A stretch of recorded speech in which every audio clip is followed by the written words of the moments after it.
Hi everyone, welcome to my YouTube channel. In this video, we are going to continue class 10th mathematics. This is Kolar district level practice paper key answer from set 1.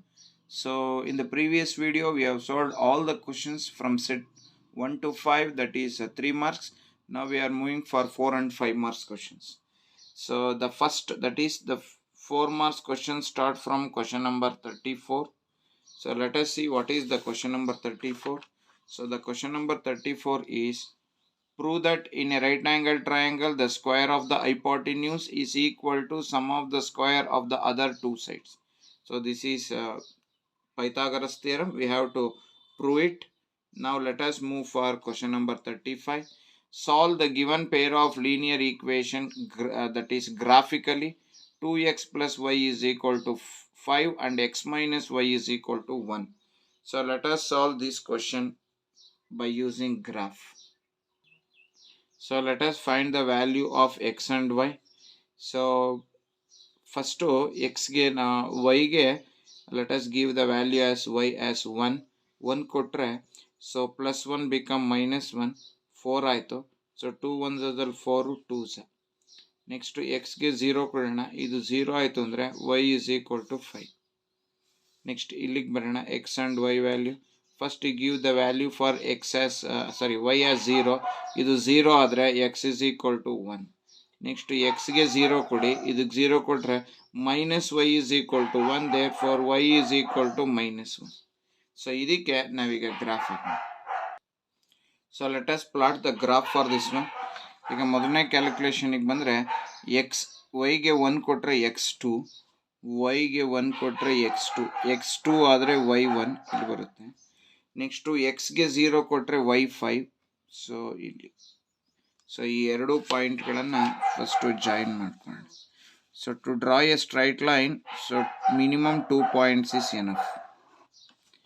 ಇದು ಒಂದು linear graph ಬಂತು. ಇನ್ನೊಂದು ವೈಗೆ 0 ಕೊಟ್ಟರೆ x1 ಇಲ್ಲಿ mark ಮಾಡ್ಕೋಬೇಕು. ಇನ್ನೊಂದು ಎಕ್ಸ್ಗೆ 0 ಕೊಟ್ಟರೆ y minus 1 ಇಲ್ಲಿ ಮಾರ್ಕ್ ಮಾಡಿ. ಸೊ ಈ ಎರಡು ಪಾಯಿಂಟ್ಗಳನ್ನು ನಾವೀಗ ಜಾಯಿನ್ ಮಾಡ್ಕೊಳ್ಳೋಣ.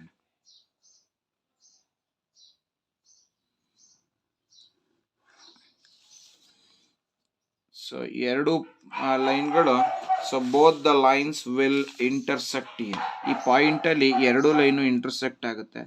ಸೊ ಎಲ್ಲಿ ಇಂಟರ್ಸೆಕ್ಟ್ ಆಗುತ್ತೋ ಅಲ್ಲಿಂದ let us draw the dotted line. ಹಾಗಾದರೆ ಡಾಟೆಡ್ ಲೈನ್ ಎಲ್ಲೆಲ್ಲಿ ಜಾಯಿನ್ ಆಗುತ್ತೆ ಅಂತ ನೋಡ್ಕೊಳ್ಳೋದಾದ್ರೆ, ಸೊ ಡಾಟೆಡ್ ಲೈನು ಒಂದು ಎಕ್ಸ್ ಇಸ್ ಈಕ್ವಲ್ ಟು +2 ನಲ್ಲಿ ಜಾಯಿನ್ ಆಯಿತು, ಇನ್ನು y is equal to +1 ನಲ್ಲಿ ಜಾಯಿನ್ ಆಯಿತು. Therefore, the solution for the given graph is x is equal to +2 and y is equal to +1. So ಈ ರೀತಿ ನಾವು linear ಗ್ರಾಫನ್ನು ಇನ್ 2 variable solve ಮಾಡಬೇಕು. So let us move for the next question. So next question that is question number 36. ಇದರೊಳಗೆ internal choice question ಇದೆ, ಎರಡೂ ಕೂಡ solve ಮಾಡೋಣ. In an arithmetic progression consisting of 10 terms, sum of the middle two terms is 42 and the last term is 39. Then find the sum of the progression. So let us solve this question. ಅದರೊಳಗೆ internal choice question ಇದೆ. So ಎರಡೂ question ಕೂಡ solve ಮಾಡಿ. So ಇದು 35th 34th ಥಿಯರಮ್ಮು, 35th graph, 36th EPIC related. In on arithmetic progression consist of 10 terms ಇದೆ. So ಒಟ್ಟು 10 term A1 A2 A3 A4 A5 A6 A7 A8 A9 A10 ಒಟ್ಟು 10 term ಇದೆ. ಆ 10 ಟರ್ಮ್ನಲ್ಲಿ sum of the middle 2 terms is 42 ಅಂತಾನೆ. ಹಾಗಾದರೆ ಈ ಕಡೆಯಿಂದ 4 ಟರ್ಮ್ಸ್ನ ಬಿಡೋಣ, ಈ ಕಡೆಯಿಂದ 4 ಟರ್ಮ್ಸ್ ಬಿಡೋಣ. ಹಾಗಾದರೆ ಮಧ್ಯದ ಮಿಡಲ್ ಟರ್ಮ್ಸ್ ಯಾವ್ಯಾವುದಪ್ಪ ಅಂದರೆ that is A5 and A6. ಎರಡು ಆ್ಯಡ್ ಮಾಡಿದ್ರೆ it is equal to 42. So ಹಾಗಾದರೆ A5 can be return as A plus 4D plus A6 can be return as A plus 5D which is equal to 42. So ಅಲ್ಲಿಗೆ A plus A 2A, 4D plus 5D 9D is equal to 42. So ಇದನ್ನು you call it as 1. 2A plus 9D is equal to 42. ಇನ್ನು next last ಟರ್ಮ್ನ ಕೊಟ್ಟಿದ್ದಾನೆ. So last term ಯಾವುದಪ್ಪ ಅಂದರೆ ಇದೇ last term ಯಾವುದು A10. So A10 is equal to the last term they have given as 39. So A10 is equal to 39. A10 can be written as A plus 9D which is equal to 39. So next ಈಗ A is equal to 39 plus 9D become minus 9D. So you call this as 2. ಈಗ equation 1ಗೆ ಈ ವ್ಯಾಲ್ಯೂನ substitution ಮಾಡೋಣ. Equation 1 ಏನಿದೆ 2A plus 9D is equal to 42. So 2 into A ಅಂದರೆ 39 minus 9D plus 9D is equal to 42. So ಅಲ್ಲಿಗೆ it will become 39 2s are 78 minus 9 2s are 18D plus 9D which is equal to 42. So ಅಲ್ಲಿಗೆ minus 18Dನಲ್ಲಿ plus 7D plus 9D ಹೋಯ್ತು ಅಂದರೆ ಇನ್ನು minus 9D ಉಳೀತು is equal to 42 plus 78 become minus 78. Minus 9D is equal to ಎರಡು subtract ಮಾಡೋಣ, minus ಇಟ್ಕೊಳ್ಳೋಣ. 8ಅಲ್ಲಿ 2 ಹೋದರೆ 6, 7ಅಲ್ಲಿ 4 ಹೋದರೆ 3. So D is equal to minus 36 divided by minus 9. Minus minus cancel ಆಯಿತು. So D is equal to 9 1s are 9 4s. Value of D is 9. 4. D is equal to 4. ಈಗ A find out ಮಾಡೋಣ. A is equal to 39 minus 9 into D. D ಅಂದರೆ 4. A is equal to 39 minus 36. So A is equal to 39ಅಲ್ಲಿ 36 ಹೋದರೆ it will be equal to 3. ಹಾಗಾದ್ರೆ ಏನು find out ಮಾಡೋಕ್ಕೆ ಹೇಳಿದಾನೆ? Find the sum of the progression. So sum of the ಪ್ರೋಗ್ರೆಷನ್ನ find out ಮಾಡಬೇಕು. So let us find out sum of the progression. ಈಗ A ಮತ್ತು ಡಿ ಯೂಸ್ ಮಾಡಿಕೊಂಡು ಎನ್ನ ಅಲ್ಲಿಗೆ ಟೋಟಲ್ 10 ಟರ್ಮ್ಸ್ ಇದೆ ಅಂತ ಹೇಳಿದಾನೆ. ಅಲ್ಲಿಗೆ ಸಮ್ ಆಫ್ ದ 10 ಟರ್ಮ್ಸ್ನೇ ಮಾಡ್ಕೋಬೇಕಾಗುತ್ತೆ. So let us use Sn is equal to n by 2 into a plus an.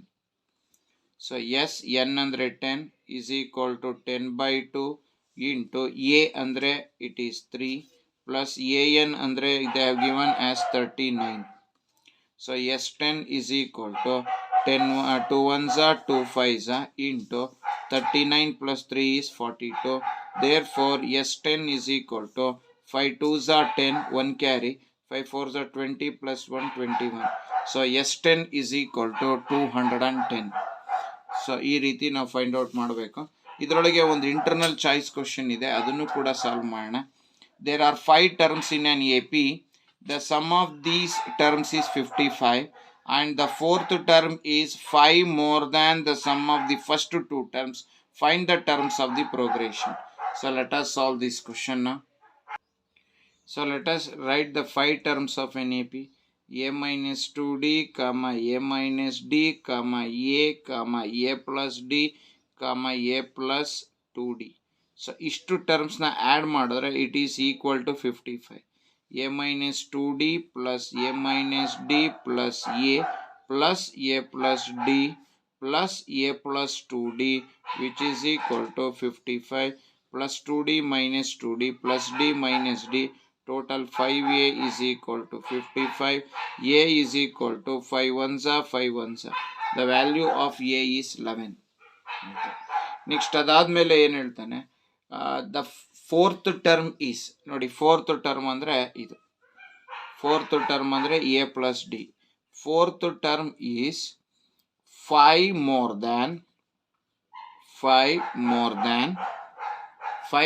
than the sum of the first 2 terms. Sum of the first 2 terms ಅಂದರೆ ಇವೆರಡು, a minus 2d plus a minus d. So ಹಾಗಾದರೆ ಇಲ್ಲಿ ನಾವು ಇದನ್ನು ಮಾಡ್ಕೊಳ್ಳೋಣ. So a plus d is equal to 2a ಆಯಿತು minus 3d plus 5. So ಹಾಗಾದರೆ 2a plus A ಈ ಕಡೆಗೆ ಬಂದರೆ minus A, next minus 3d plus D ಈ ಕಡೆಗೆ ಬಂದರೆ minus D is equal to plus 5 ಆ ಕಡೆ ಹೋದರೆ ಮೈನಸ್ 5 ಆಯಿತು. ಸೊ 2a ಎ ಹೋದರೆ ಎ ಉಳೀತು, ಮೈನಸ್ 3d ಮೈನಸ್ ಡಿ ಅಂದರೆ ಮೈನಸ್ 4d ಆಯಿತು which is equal to minus 5. A ಅಂದರೆ 11 minus 4d is equal to minus 5. minus 4d is equal to minus 5 plus 11 become minus 11. Minus 4d is equal to minus 16. Minus 5 minus 11 is minus 16. D is equal to minus 16 by minus 4. So D is equal to 4 ones are 4 fours. So the value of D is 4. ಹಾಗಾದರೆ A ಗೊತ್ತಾಯಿತು, D ಗೊತ್ತಾಯಿತು. Find the terms of the progression ಅಂತ ಹೇಳಿದ್ದಾನೆ. ಹಾಗಾದರೆ A minus D ಕಾಮ A minus 2d ಕಾಮ A minus D ಕಾಮ A plus D ಕಾಮ A plus 2d. So A that is A ಅಂದರೆ 11 ಮೈನಸ್ 2 ಇಂಟು ಡಿ ಅಂದರೆ 4 ಕಾಮ ಎ ಅಂದರೆ 11 ಮೈನಸ್ ಡಿ ಅಂದರೆ 4. ಎ ಅಂದರೆ 11 ಪ್ಲಸ್ ಡಿ ಅಂದರೆ 4. ಎ ಅಂದರೆ 11 ಪ್ಲಸ್ 2 ಇಂಟು ಡಿ ಅಂದರೆ 4. 2 4s are 8. 11 minus 8 is 3. 11 minus 4 is 7 comma 11. 11 plus 4 is 15. 2 4s are 8. 8 plus 11 is 19. So 3 comma 11 comma 15 comma 19 are the terms of the given AP. Let us move for question number 37. Question number 37 ನಲ್ಲಿ a person A observes his friend on the tall building from a point he is standing. One of his friend B was at the top of the building. When he observed the angle of elevation was 60 degree. Another friend was C who is standing some floors below was observed at an angle of elevation 30 degree. If the observing person is at 100 meter from the building, then find the height of the building and the distance between B and C. The friends who were standing on different floors of the building. So ಒಂದು ಬಿಲ್ಡಿಂಗ್ನ ಹೈಟ್ನ find out ಮಾಡಬೇಕು. ಎರಡನೇದು ಈ ಇಬ್ರು ಫ್ರೆಂಡ್ಸ್ಗಳ ನಡುವೆ distance ಇದೆಯಲ್ಲ, ಈ ಡಿಸ್ಟೆನ್ಸನ್ನು ಕೂಡ ನಾವೀಗ ಫೈಂಡ್ ಔಟ್ ಮಾಡಬೇಕು. So let us solve this question. So ಒಂದು ಬಿ ಮತ್ತು ಡಿ ನಡುವೆ ಇರುವ ಡಿಸ್ಟೆನ್ಸ್ ಫೈಂಡ್ ಔಟ್ ಮಾಡಬೇಕು, ಇನ್ನೊಂದು ಬಿ ಮತ್ತು ಸಿ ನಡುವೆ ಇರೋ ಡಿಸ್ಟೆನ್ಸನ್ನು ಫೈಂಡ್ ಔಟ್ ಮಾಡಬೇಕು. ಸೊ ಫಸ್ಟು ನಾನು ಇನ್ ಟ್ರಯಾಂಗಲ್ ಯಾರನ್ನು ತಗೊಳ್ಳೋಣ ಅಂದರೆ ಎ ಸಿ ಡಿ ತಗೊಳ್ಳಿ. In triangle A C D ಇದು ತೀಟಾ ಆದರೆ ಸಿ ಡಿ ಆಪೋಸಿಟ್ ಆಗುತ್ತೆ, ಎ ಡಿ ಅಡ್ಜಾಸೆಂಟ್ ಆಗುತ್ತೆ. So tan theta is equal to adjacent is C D and opposite is CD and adjacent side is AD. So tan what is theta 30 degree is equal to CD gottilla divided by AD is 100. So tan 30 degree andre 1 by root 3 is equal to CD divided by 100. Agare CD is equal to 100 ones are 100 divided by 3. So ಅಲ್ಲಿಗೆ C D ಗೊತ್ತಾಯಿತು, 100 by root 3 ಆಯಿತು. ಇದನ್ನು 1 ಅಂತ ಕರ್ಕೊಳ್ಳೋಣ. So ಇನ್ನೊಂದು ಟ್ರಯಾಂಗಲ್ನ ತಗೊಳ್ಳೋಣ. Let us take one more triangle. ಅದು ಯಾವುದಪ್ಪ ಅಂದರೆ the triangle is A B D ಟ್ರಯಾಂಗಲ್ನ ತಗೊಳ್ಳೋಣ. In triangle A B D ಟ್ರಯಾಂಗಲ್ನಲ್ಲಿ ಇದು ತೀಟಾ ಆದರೆ ಬಿ ಡಿ ಅಪೋಸಿಟ್ ಆಗುತ್ತೆ, B D opposite A D adjacent. So let us take this one as in triangle ABD. Let us use tan theta. Tan theta is equal to opposite is BD, adjacent is AD. Tan what is theta 60 degree is equal to BD. That is BD we don't know what is the measurement of BD divided by AD. AD is 100. ಹಾಗಾದರೆ tan 60 degree ಅಂತ ಬಂದರೆ root 3 is equal to BD divided by 100. ಹಾಗಾದರೆ BD is equal to 100 root 3 meter. Therefore the height of the building is, so what is the height of the building? Therefore the height of the building is 100 root 3 meter. Okay. ಈಗ ಬಿಲ್ಡಿಂಗ್ನ height ಗೊತ್ತಾಯಿತು, ಇಬ್ಬರು ಫ್ರೆಂಡ್ಸ್ಗಳ ನಡುವೆ ಇರುವಂತಹ distance ಬೇಕು. ಅಂದರೆ ಇಬ್ಬರು ಫ್ರೆಂಡ್ಸ್ಗಳ ನಡುವೆ ಇರುವ ಡಿಸ್ಟೆನ್ಸ್ ಅಂತ ಬಂದಾಗ ಅದು ಬಿ ಸಿ ಆಗಿರುತ್ತೆ. ಹಾಗಾದರೆ ಬಿ ಸಿ ಬೇಕು ಅಂದರೆ ಟೋಟಲ್ ದೊಡ್ಡದು ಬಿ ಡಿನಲ್ಲಿ ಸಿ ಡಿನ ಕಳೀರಿ. ಈ ಬಿ ಡಿನಲ್ಲಿ ನಾವು ಸಿ ಡಿನ ಕಳೆದ್ರೆ ಈ ಬಿ ಸಿ ಗೊತ್ತಾಗುತ್ತೆ. So B C is equal to B D ಅಂದರೆ 100√3 ಮೈನಸ್ ಸಿ ಡಿ ಅಂದರೆ 100/√3 ಆಲ್ರೆಡಿ ಕ್ಯಾಲ್ಕುಲೇಟ್ ಮಾಡ್ಕೊಂಡಿದ್ದೀವಿ.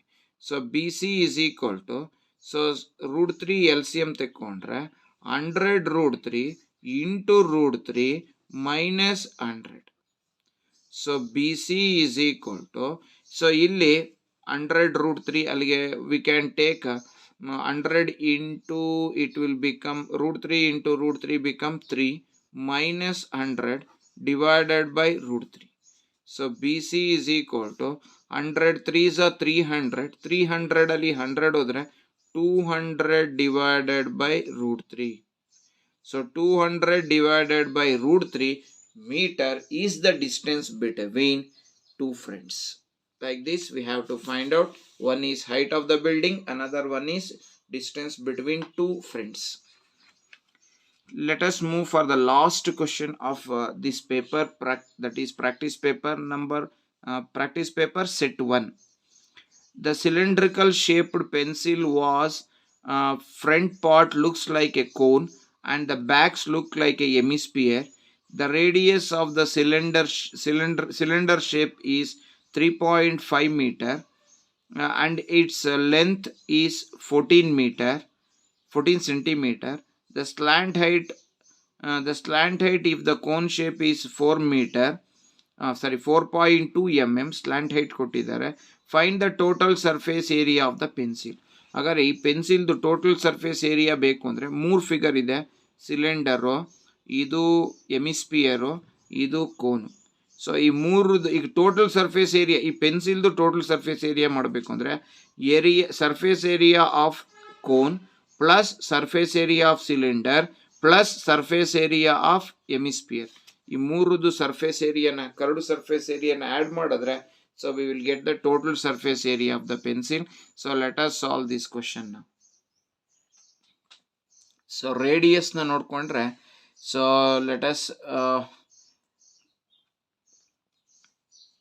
let us write the radius of the cone. So ಕೋನ್ದು ಅಲ್ಲಿಗೆ MM ಅಲ್ಲಿ ಕೊಟ್ಟಿದ್ದಾನೆ. ಸೊ 3.5 mm ಅಂತ ಕೊಟ್ಟಿದ್ದಾರೆ ರೇಡಿಯಸ್ ಅನ್ನ. ಸೊ ರೇಡಿಯಸ್ 3.5 mm ಅಂತ ಇದೆ. ಸೊ ಇದನ್ನು ನಾವೀಗ ಕನ್ವರ್ಟ್ ಮಾಡ್ಕೋಬೇಕು. 3.5 mm ಆಯಿತು.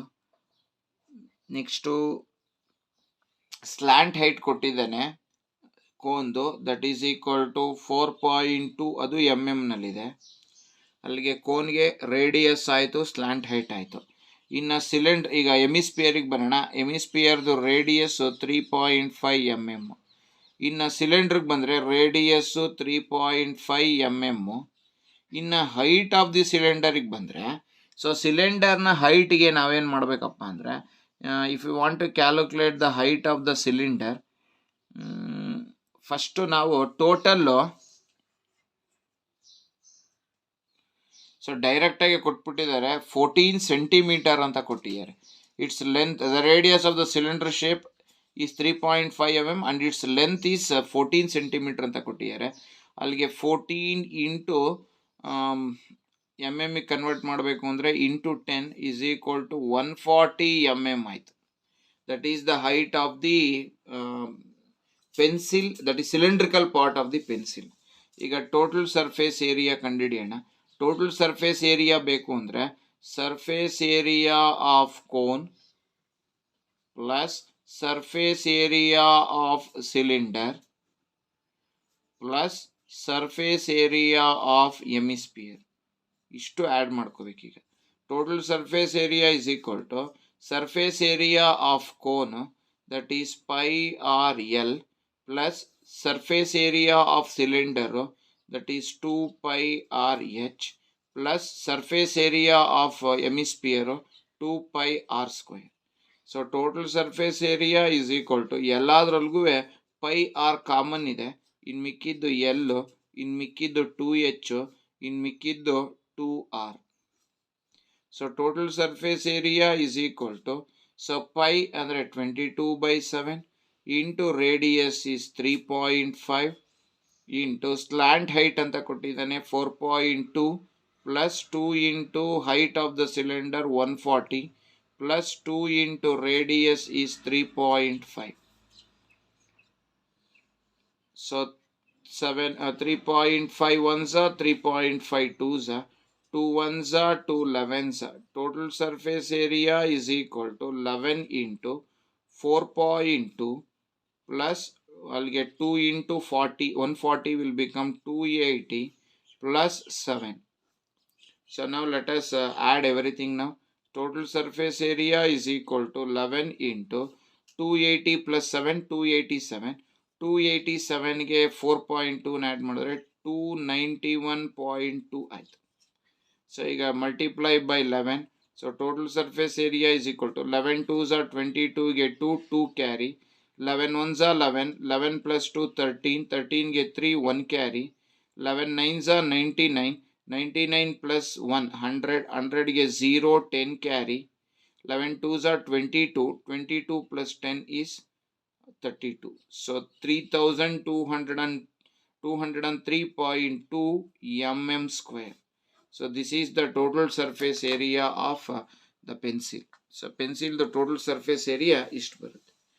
So by this we have successfully answered all the questions related to Kolar district level practice paper set 1. So set 1 complete ಆಯ್ತು. In next videoದಲ್ಲಿ set 2 in remaining 4 and 5 marks ಇದೆಯಲ್ಲ ಅದನ್ನು complete ಮಾಡೋಣ. Till then thank you very much. Still those who are not subscribed my channel, please subscribe it. Those who already subscribe my channel, please don't forget to press the bell icon to get the notification for the next video. So thanks everyone for your great support. Once again, thank you very much.